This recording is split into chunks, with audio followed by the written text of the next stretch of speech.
Kinshasa ne dormira sans doute pas sur ses deux oreilles cette nuit. C'est à minuit que le mandat constitutionnel de Joseph Kabila s'achève. Une période post-19 décembre, tant redoutée, débutera alors face à un président qui compte bien s'accrocher au pouvoir. En attendant ce lundi, les rues de la capitale étaient plutôt calmes. Anaïs Renevier. Des avenues vides, une circulation inexistante. À Kinshasa, le bruit de fond habituel a disparu ce lundi. Les forces de l'ordre sont plus nombreuses que les passants. Le même calme incertain règne dans d'autres villes du pays, comme ici à Goma. Les Congolais n'ont pas osé sortir, de peur que des tensions n'éclatent avant la fin officielle du mandat de Joseph Kabila. L'opposition n'a pas appelé à manifester. Une constitution, ça ne se discute pas, ça s'applique. Le président de la République doit démissionner avant 0 heure. Ça veut dire le 19 décembre 2016 à 23h59.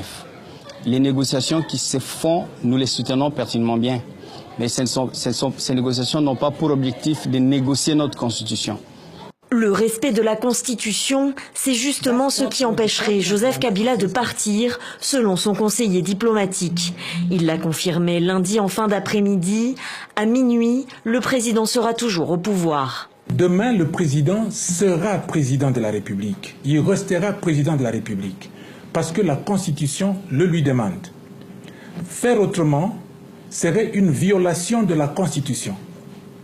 Parce que la Constitution dit clairement que le président de la République reste en fonction jusqu'à ce qu'il y ait un président élu.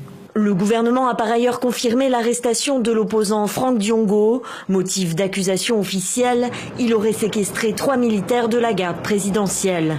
Les autorités tentent de contenir la contestation qui monte.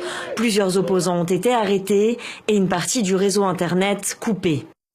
La RDC où par ailleurs 5 rebelles, un casque bleu et un policier ont été tués ce matin dans le Nord Kivu dans des combats à Butembo à la suite de l'attaque d'une milice.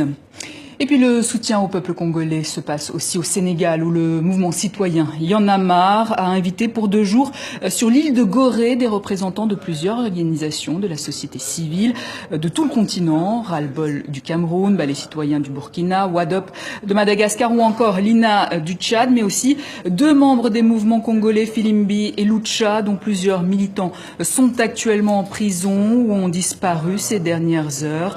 Sur la situation en RDC, on va écouter le porte-parole de Lucha, Lutte pour le changement, Fred Boma, qui lui-même avait été emprisonné pendant 17 mois. J'ai souvent dit que c'est peut-être la plus importante date après l'indépendance du pays. Ce qui se passe actuellement en RDC est extrêmement grave. Non seulement le président de la République devrait quitter le pouvoir et il n'a pas visiblement l'intention de le faire, mais on constate une surmilitarisation de plusieurs coins du pays. Et en réalité, aujourd'hui, le Congo ressemble à un pays en guerre, sauf qu'elle est en guerre contre sa population. Ça montre à quel point le pouvoir est illégitime. Nous décourageons toute forme de violence, nous le condamnons fermement et nous appelons le gouvernement à ne pas donner à ceux qui croient à la violence de prétextes pour utiliser cette violence-là. Alors qui est donc cet homme qui dirige la RDC depuis quasiment 16 ans? Joseph Kabila est arrivé au pouvoir en 2001, 10 jours seulement après l'assassinat de son père. Voici son portrait, il est signé Bastien Bory.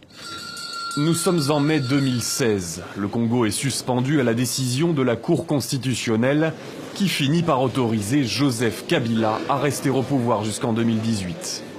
L'article 69 permet au président de la République actuellement en exercice de rester en fonction jusqu'à l'installation effective du nouveau président élu.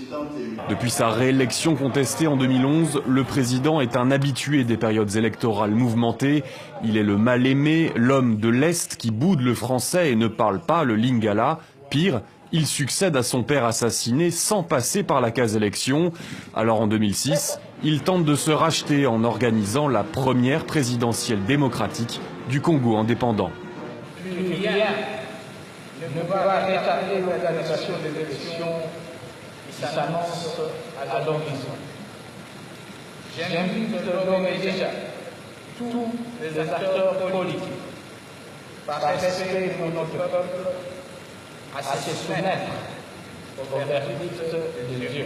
Ce scrutin, il le remporte, mais son triomphe s'arrête là. Au Nord Kivu, la guerre a déjà éclaté et durera jusqu'en 2013.